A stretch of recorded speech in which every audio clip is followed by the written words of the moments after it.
makabili kayo ng rights, ano yung pwede nyo i-consider para maging safe yung pagbili natin ng rights. So kung meron po kayong mga tanong, pwede po kayo mag-comment or mag-message para alam ko po kung ano yung sasagutin ko. Pero ito po, base to sa karanasan ko o naming mag-asawa, karanasan namin sa pagbili namin ng mga lupa na rights siya. Siyempre, meron ding may title po, pero ito yung mga rights. Kasi may nagtanong sa akin dati, paano ba yung pagbili ng rights? So, yung una na ibabahagi ko sa inyo sa rights, eh yung munang delikado.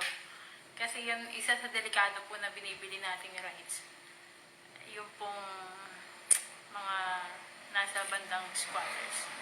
So, hindi po yan ganun kasi, lalo na kung talagang hindi pa fully develop yung lugar. Medyo alanganin po yan kasi meron nag-message sa akin. Meron daw siyang nabili na rice na bahay at lupa sa isang parang squatters area po. Tapos tinanong ko siya kung ano yung mga pinangahawakan niyang dokumento na doon sa nabili niyang lupa. Medyo mahal po kasi nabili niya. Naghahalaga din siya ng nasa 1 million mahigit yata o 2 million. Bahay at lupa. Pero dahil nasa city yung squatters area. So medyo napamahal siya. At gusto niya ibenta. Kaya lang sabi ko nga po sa kanya, mag-aalanganin siya sa pagbebenta nun dahil nga yung pagka-rights nun, medyo alanganin kung wala po siyang pinangahawakan na magandang dokumento.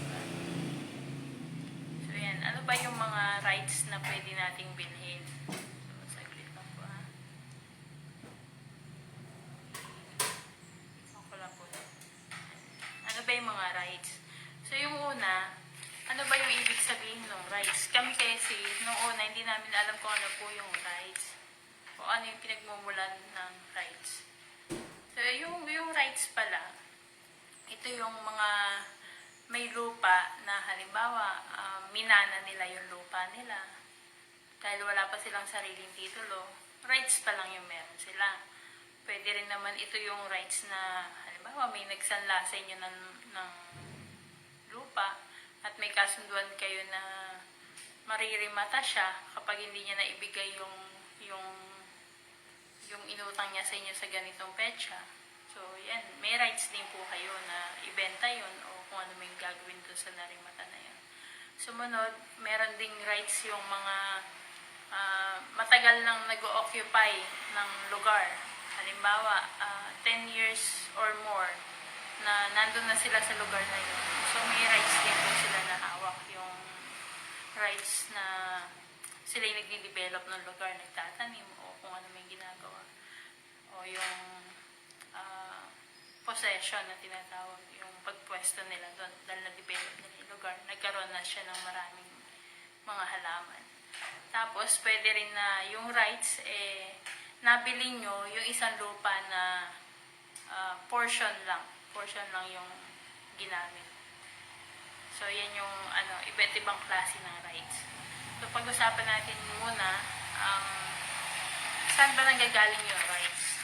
Ayun nga, sabi ko nga po sa inyo kanina, halimbawa kung yung rights na yan, hawak nyo, kunyari, halimbawa sa NHA, yung mga housing project ng gobyerno, hindi po title yung binibigay sa inyo, kundi rights lang yon na mag-occupy kayo doon sa isang unit na meron yung NHA. So, dumarating yung time na meron tayong nakikita sa mga Facebook na nakapost yung may binibenta silang unit na galing sa NHA. So, pwede naman din po yun kung yung rights na hawak nila, tapos na yung holding period na tinatawag. So, kung natapos na yung holding period na binigay ng NHA sa kanila, pwede nilang ibenta yung rights na yon o yung parang gate pass po yata yung tawag dyan. So, yan yung isang pwede nilang gawin. So, yan yung sa pagbili natin ng lupa o ng unit sa NHA na rights lang yung meron, pwede tayong humingi ng tulong sa barangay hall para doon gawin yung pirmahan or Oh, tama.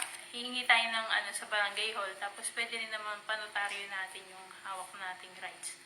Na katunayan na itong tao na to, sinusuko niya yung karapatan niya sa NHA o doon sa unit na binigay ng gobyerno na yun para sa kanya, sinusuko sa atin. So tayo na yung may hawak ng karapatan. So yun yung isang rights. Yung katulad po sa mga housing o yung pabayan ng gobyerno. Isa sa nabili naming lupa na rights, yung naka-mother title. So, ito yung isa sa pinaka-safe na pagbili ng rights. So, bakit rights samantalang may titulo siya? Yun nga po, yung title niya is mother title pa siya. So, meaning, hindi mo pa hawak yung plano o yung mismong titulo ng mga nakasubdivide na lupa.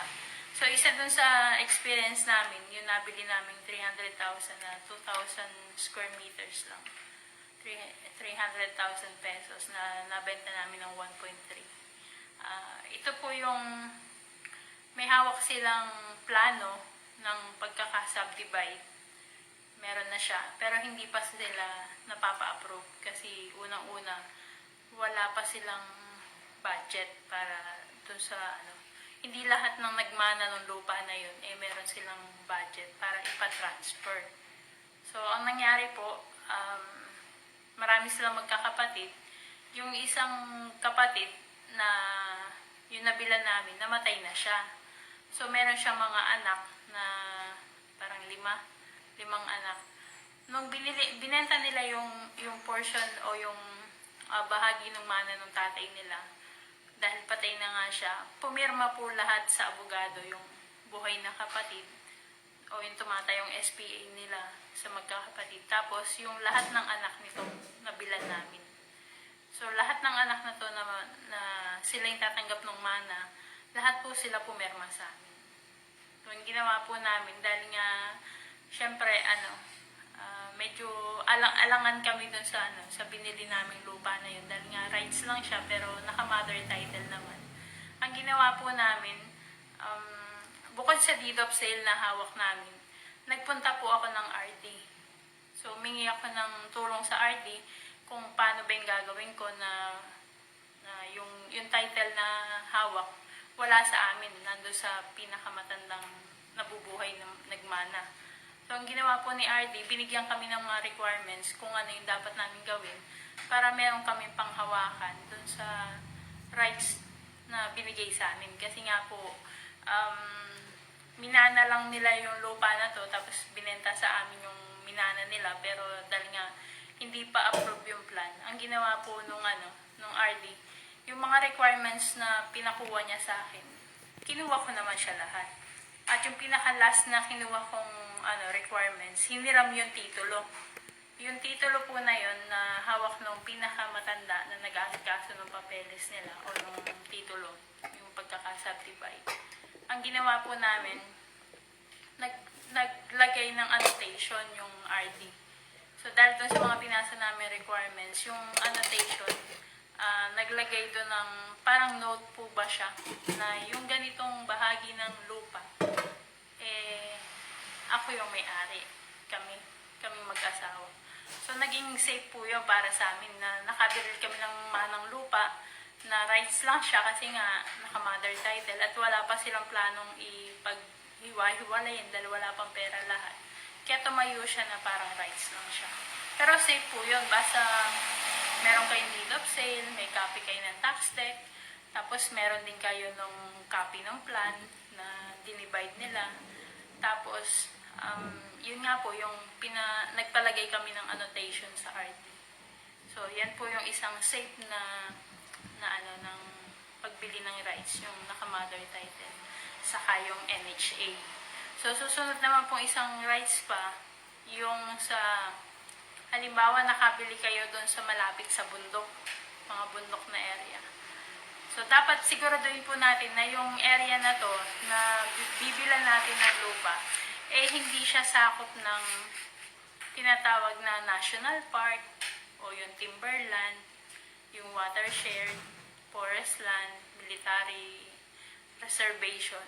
So, pagka po hindi yan sakop ng mga yun, na pag-aari ng gobyerno, ang tawag po dyan, untitled land. So, pwede po tayong bumili dyan. Katulad, halimbawa meron kaming nabili sa bandang Orion. Malapit siya sa Mount Samat, kung alam niyo po yung Mount Samat dito sa Bataan.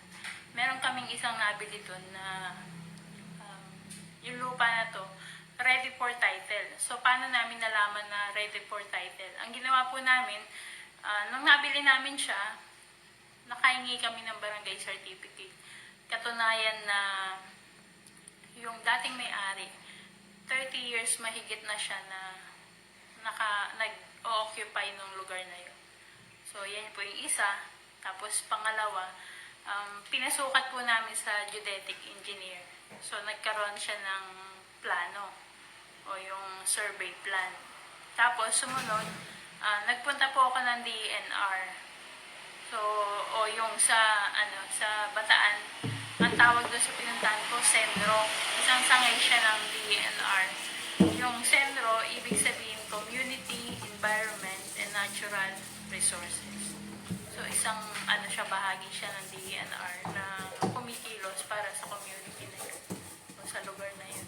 So, pagpunta ko po sa Senro, hiningi nila yung original copy ng barangay certificate. So, after ko makuha yung barangay certificate, nagpunta ako sa kanila, pinasa ko yun, nag-file ako ng application ng request para bisitahin yung lote na nabili ko dun sa may bandang bundok.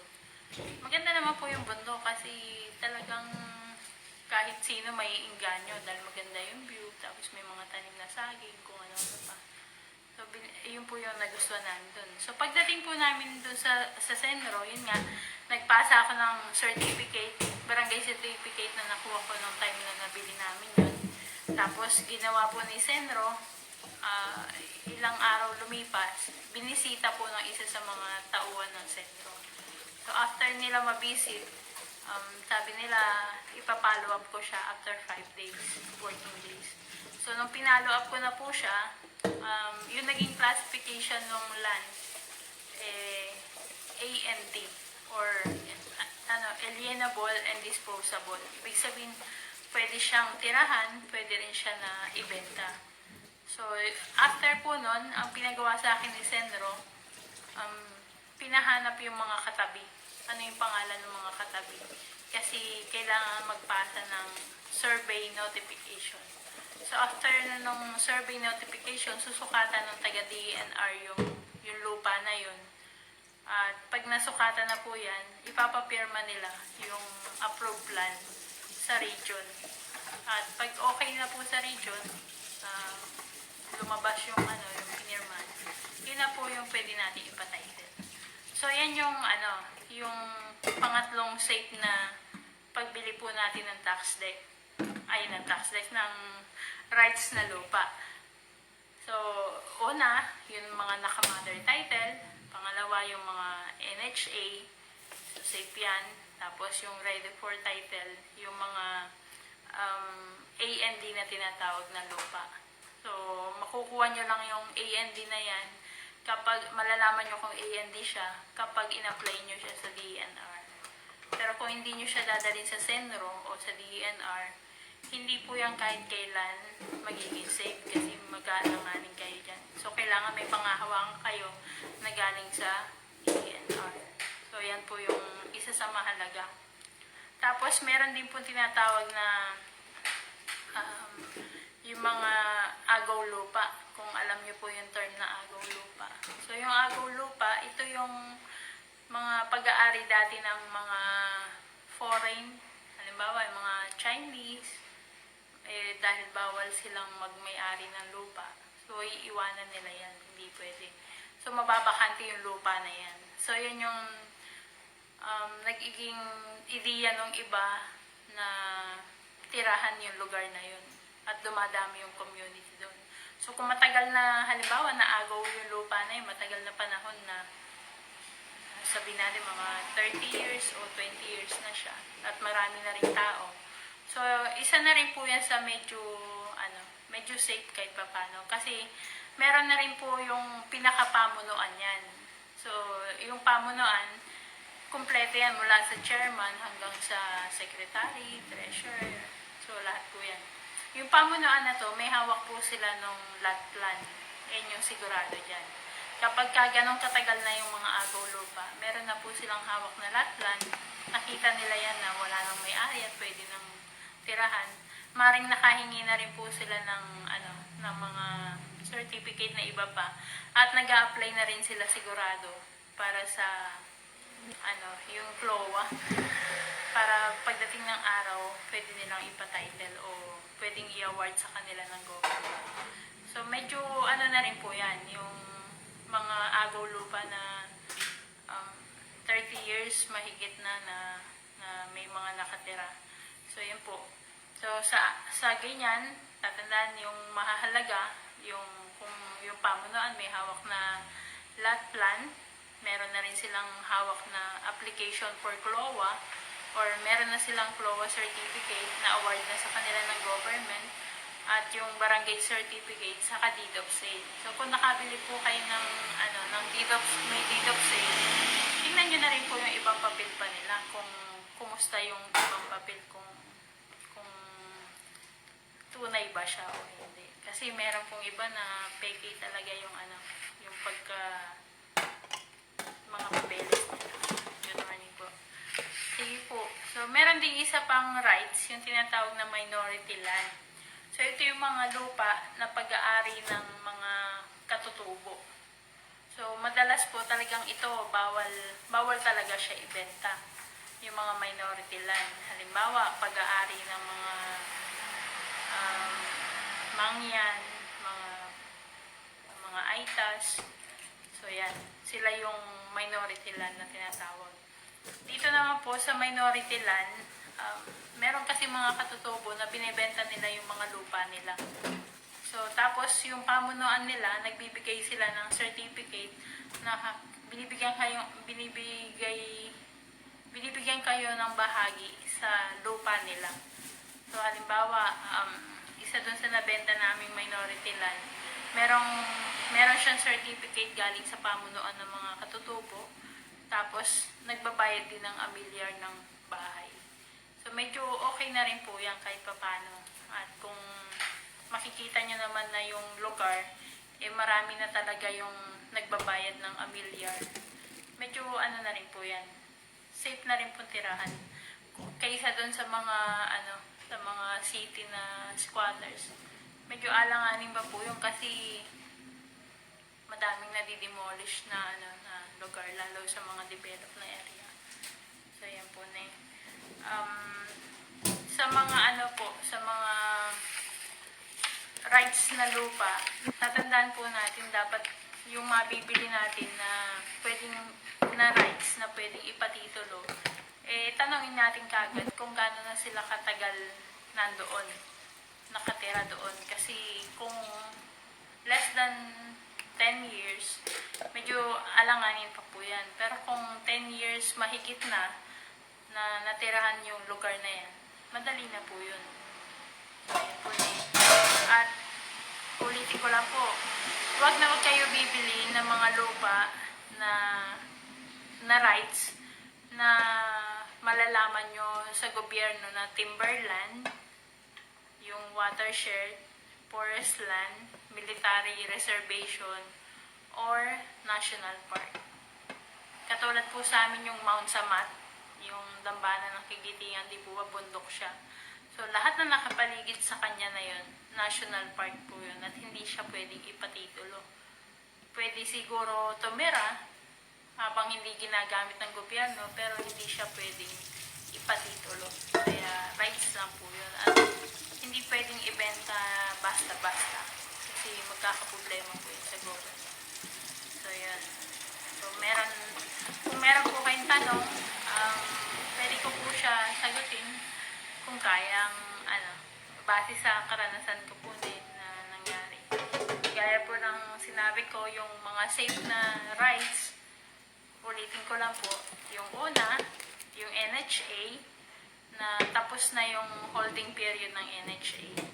Pangalawa, yung mga minanang lupa na naka-mother title pa. So, safe po yan yung mga rights na yan. Basta magkaroon kayo ng certified true copy, saka yung copy ng tax deck. So, okay po yan. Tapos, yung mga ready for title na mga lupa na nagkaroon ng clearance sa DENR o sa Senro o Penro, kung ano man po yung in-applyan nyo. Basta may clearance sila at sinabi ni Senro o ni DENR na